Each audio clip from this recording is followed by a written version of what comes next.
What's up, Eagles Nation? What's going on, NFL world? How you doing, Division Rivals? This is Steven Hyder with Gate City Sports Channel where the cerebral NFL fan comes for about 10 minutes of daily content.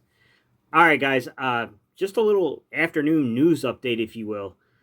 Listen, we know that starting this afternoon, free agency, or will probably have already started by the time you see this, guys. Free agency is going to kind of be in the mix, right? You're going to see guys kind of coming off the board. I promise you guys, I'll make some videos about potential and prospective guys that the Eagles could sign if the Eagles are actually able to make, some kind of a significant signing, which is probably not going to happen until after Wednesday, guys. But if that happens before I can get to them, then I'll give you a breakdown. I'll give you a film review, some of the advanced analytics on said player that they sign. But there's something that came out today that I want to talk about. And here's the deal. I don't want to go overboard on things. And I'll always say this. The things that you're incorrect about, you seem to learn the most about, right? So you guys know when I was going through this, I gave you guys a big list of guys that I thought would probably be restructured, renegotiated, potentially cut or traded, right? And I said, far likely you'll see a lot of restructuring going on. But the first domino that fell to where I was like, wow, this is different from what I thought.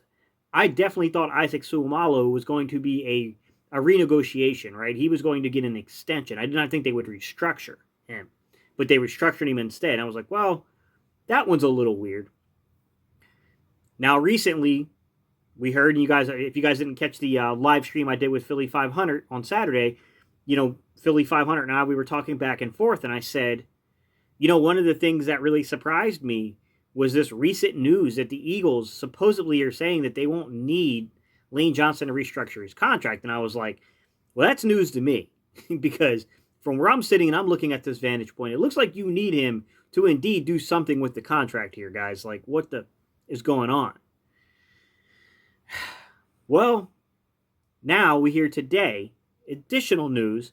The Eagles are also saying that they're okay with paying $10 million to Derek Barnett to play the 2021 season. A lot of things have been said, like, hey, this is similar to pretty much kind of what they did with Nelson Aguilar a couple of years ago, back in 2019, when they just decided to kind of lay and play out the fifth-year option on the contract, and then decided to part ways following that. I just don't. I can't justify that move. That move to me just shows poor management and poor relationship by the front office and players right now. Something's going on, guys. There's just no way around that. You should not be paying Derek Barnett $10 million. And I do think that Derek Barnett could be a lot better this year, right? I think a scheme change and I think some of the line adjustments that could be made there, having a guy that, Tracy Rocker, who's pretty well known for, number one, being a very good defensive lineman himself in college, and then number two, being a pretty good technician and a guy who can really develop guys. Sure, all those things help, and I do have some hope that we might see a better version of Derek Barnett. Maybe, to me, I think Derek Barnett's always been decent. I just think that he's always injured, and then when he's injured and he's still playing, you're not getting 100% of him, and it's just not the same as when he's healthy.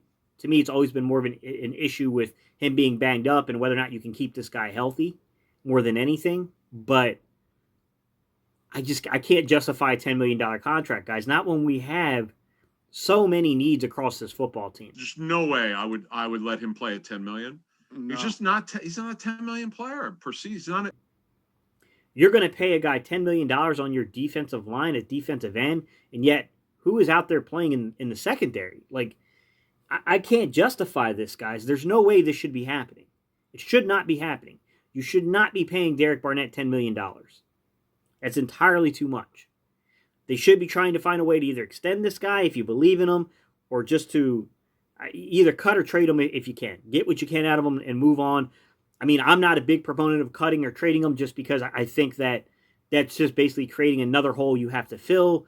It's kind of hard to find really good pass rushers for a certain dollar figure, but I mean, you can always tap into Vinny Curry or somebody for a year. It's not ideal. You got to get somebody in here to take some snaps off of some of these guys, though. I mean, I like what I saw out of Josh Sweat, but Josh Sweat does have a degenerative knee condition, and he's not a guy that's going to take 80% of your snaps. He's not going to be that guy. He's got a degenerative knee issue. He can't do that. Not at least for durations of time. He can do it in probably small windows of time, but he can't do that consistently. I can't. I don't get it, guys. I mean, this is one of those situations to where I don't understand what they're trying to do here between Lane Johnson, between Derek Barnett, and what they did with Isaac Seumalo. Like I said, you learn the most from, the things that you don't get correct. But I got to be honest with you guys. Like, I'm waiting to learn the lesson of what they're looking at here, because almost in a Derek Barnett, it's almost like they didn't learn their lesson from Nelson Aguilar. Like, I have no clue what the heck they're trying to figure out here. It does not make a ton of sense, especially when you're looking at the terms of, like, you gotta get down to a certain figure to have money to sign your draft picks and to have money to sign free agents. And I'm not saying that we would ever going to be big spenders in free agency. I never thought that for a minute, guys. But at the same time, like, you got to have something to sign a few guys. Passing on an opportunity to create more money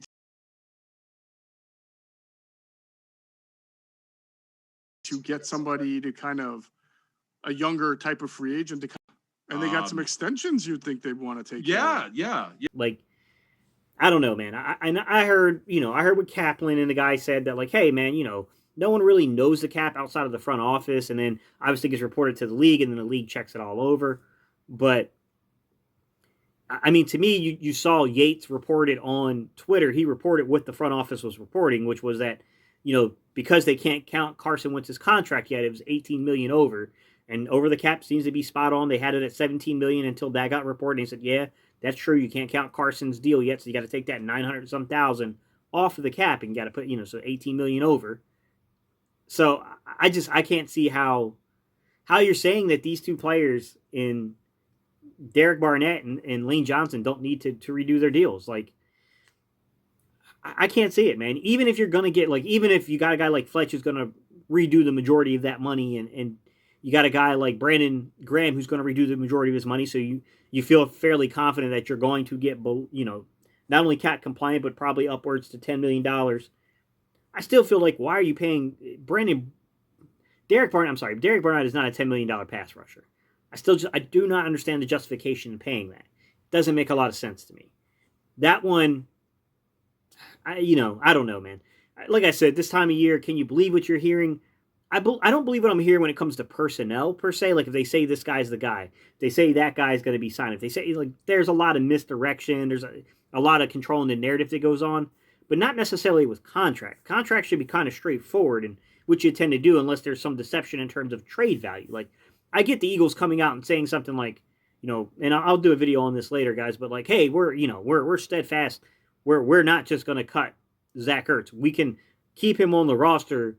We can pay him, play him, and then get probably more. You're going to have to beat the compensatory pick we would get for him if we just let him finish out the contract. I completely understand that. I get that. That makes sense. Especially if you're trying to get teams to understand, like, it's fourth round or bust, guys. You're not getting him for less than that. I understand that, to threaten that we will keep him here. That at least makes strategic sense. The stuff going on with, like, Derek, Barnett's contract and Lane Johnson, that doesn't make strategic sense to me at all. I mean, I can definitely understand, like, if you talk about Lane Johnson and messing around with the money and trying to do things like that maybe that's not the smartest idea to do, just because if the Eagles aren't competing or something like that, you want to make a move at the deadline because you want to play the younger guys and you want to try to get compensation back for Lane Johnson. I get all that, but you're still talking about a 30-some-year-old guy with his own issues with his ankles that's now had three off seasons in a row dealing with it.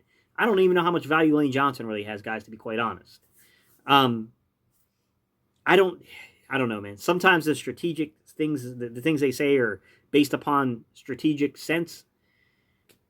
I'm trying to be patient, guys. Like, you don't know it until you see the outcome of it, right? So I'm trying to remind myself to just chill out, wait and see the outcome, and then base it upon the outcome.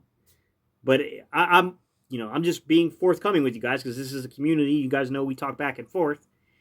Like, right now, sitting here on this date and this time, I don't know what the heck they're thinking, guys. I have no clue what they're thinking when it comes to these two players. It doesn't make a ton of sense, to be quite honest. All right, guys. That's what I got for y'all right now, man. I'll hit you guys up with another video. We'll still talk some Zach Ertz. We're going to talk some free agency signings.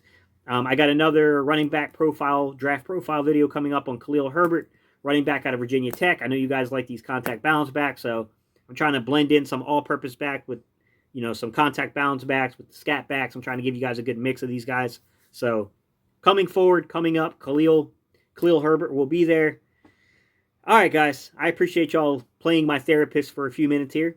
I just wanted to stress this and state how I felt about it, that right now, at this moment, guys, I don't get what they're trying to do here with these two players. I'm hoping that maybe there's just some bad reporting going on, and this is not really the intent of the Eagles, and there's just some misreporting happening right now. But I don't know, guys. Guys like Adam Kaplan don't normally spread rumors like this, in my experience. Not recently, at least. He hasn't been that kind of guy. He's normally been pretty cautious and pretty particular about what he says and how he says it. So I don't know, man. All right, guys. That's all I got for y'all, man. I appreciate y'all tuning in, guys, and I'll see y'all on the next video.